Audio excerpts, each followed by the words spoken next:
हैं कि जो सीएस है उसका मीनिंग क्या होता है। तो सीएस जो है ये कंपनी सेक्रेटरी होता है। ये एक ऑफिसर होता है जिसका काम जो मेनली होता है वो प्रोडक्शन हाउस, जो फ़िल्म प्रोडक्शन हाउस या फिर फ़िल्म कंपनी है, इसी में होता है। तो ख़ास तौर पर ये इसी में होता है। और जो कंपनी सेक्रेटरी है, जो ऑफिसर है, इसका लीगली और जो भी कॉर्पोरेट अफेयर्स हैं, तो इन सबको जो है वो इन सब की देख-रेख या फिर इन सबको हैंडल करना होता है। तो सबसे मेन इसका जो का रोल होता है फ़िल्म इंडस्ट्री में, वो यही होता है कि लीगली जो कुछ भी है सब कुछ हैंडल करना, मैनेज करना। और ये इसी में जो मैंने बताया कि फ़िल्म इंडस्ट्री में ये फ़िल्म प्रोडक्शन हाउस है या फिर फ़िल्म कंपनी है, तो इसमें ये काम करता है। इसकी अगर और भी रिस्पॉन्सिबिलिटीज़ हम जानें तो इसका और अब जैसे लीगल में मैंने बताया, तो लीगल में इसका ये काम होता है। अब लीगल में भी कंपनी एक्ट हो गया या फिर जो भी जैसे जीएसटी हो गई या फिर टैक्स हो गया या फिर लेबर लॉज़ हो गए, कॉपीराइट जो लॉज़ हैं ये हो गए, या फिर और भी इसके क्या काम हो सकते हैं, कंपनी रजिस्ट्रेशन हो गया, या फिर जो भी फ़िल्म सर्टिफ़िकेशन है इसका, इसके जो भी रूल्स होते हैं फ़िल्म सर्टिफ़िकेशन के, ये सब फ़ॉलो कराना इसका काम होता है। अब कंपनी रजिस्ट्रेशन जब होता है तब भी इसकी ये अपनी जो है भूमिका निभाता है। और इसका और क्या रोल होता है, तो कंपनी रजिस्ट्रेशन है जो मेन होता है। और इसके अलावा टैक्स फिलिंग हो गया, या फिर तो लीगल में ये सब आता है। तो ये सारे जो काम होते हैं इन सब पे इसकी नज़र होती है, जो सीएस ऑफिसर होता है, कंपनी सेक्रेटरी। और भी बहुत से काम होते हैं, और भी बहुत सारे काम होते होंगे, होते ही हैं और भी। या फिर अपना जो हम एक्टर मॉडल का जो कॉन्ट्रैक्ट होता है या फिर जो भी एग्रीमेंट्स होते हैं, और भी बाकी के जो तरह तरह के जो भी एग्रीमेंट्स हैं या फिर जो कॉन्ट्रैक्ट्स हैं, तो इन सब को हैंडल करना भी जो है वो सीएस इसमें भी जो है अपना रोल निभाता है। और जैसे बोर्ड और जो सर्टिफिकेट है यहाँ पे क्या होता है कि कोई फिल्म प्रोडक्शन कंपनी है उसमें शेयर होल्डर्स भी हो सकते हैं या फिर एचएनआई जो हाई नेटवर्थ इन्वेस्टर्स हैं। तो अब इनकी जो मीटिंग्स होती हैं या फिर अगर कुछ रीसोल्यूशंस होते हैं या फिर जो भी इनके अप्रूवल्स हैं, तो इन सबको भी मैनेज ही जो अपना सीएस होता है यही करता है। तो ये कंपनी सेक्रेटरी की ही रिस्पॉन्सिबिलिटीज़ होती हैं। तो जो भी टाइप के जो कॉन्ट्रैक्ट्स हैं या फिर एग्रीमेंट्स हैं, तो इन सब का जो है वो ये रिव्यू भी करता है।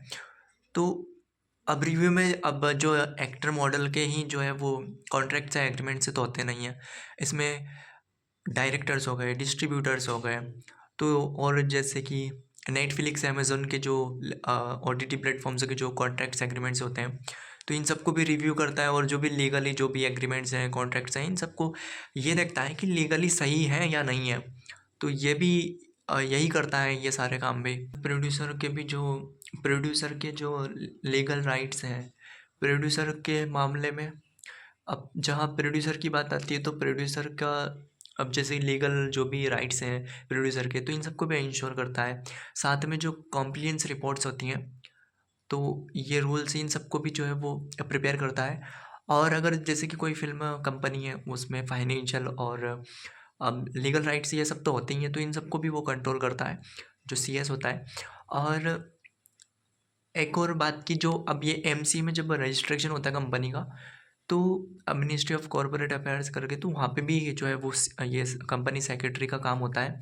तो वहाँ पे भी सिग्नेचर वगैरह और भी बाकी का जो कुछ भी होता है वो सब लीगली, तो ये सब भी इसकी देख रेख होती है।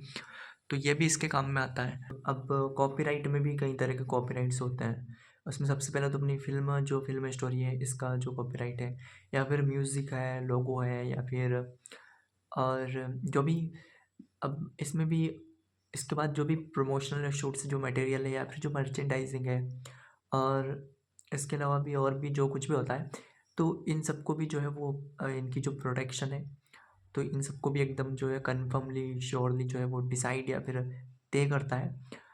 अब जैसे कोई प्रोड्यूसर ने नेटफ्लिक्स के लिए जो है वो डिजिटल राइट्स जो है वो उसका एग्रीमेंट किया, तो अब ये जो सीएस है कंपनी सेक्रेटरी फ़िल्म का, तो फ़िल्म का जो सीएस है, तो ये देखेगा कि जो एग्रीमेंट है वो लीगल है या नहीं है।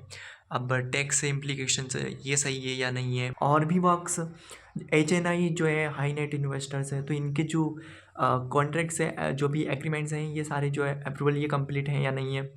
और और और भी क्या काम होता है, और भी कई वर्क्स होते हैं, लाइक अगर जैसे कोई भी लीगल इशू आता है तो वहाँ पे भी जो है वो कंपनी की ढाल या फिर कह लीजिए कि कवर बन के जो है वो सीएस खड़ा होता है। तो ये जो फ़िल्म कंपनी है तो इसके लिए एकदम प्रोटेक्शन, सिक्योरिटी, सेफ्टी होता है।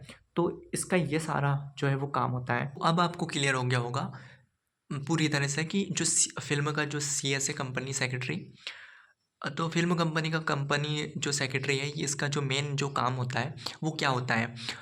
तो यही कि अब इसको लीगल गार्डियन या फिर कॉर्पोरेट मैनेजर भी आप नाम दे सकते हैं। तो जो कंपनी सेक्रेटरी है फ़िल्म कंपनी का, इसके यही सारे काम होते हैं जो आपको बताएँ।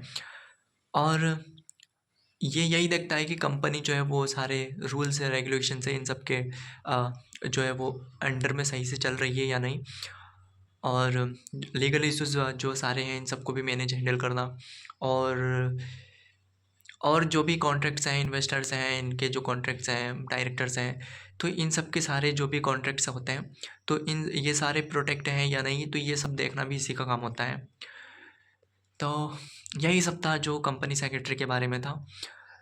तो अब आपको क्लियर हो गया होगा। बाकी नाउ इट्स टाइम टू से बाय एंड टेक केयर।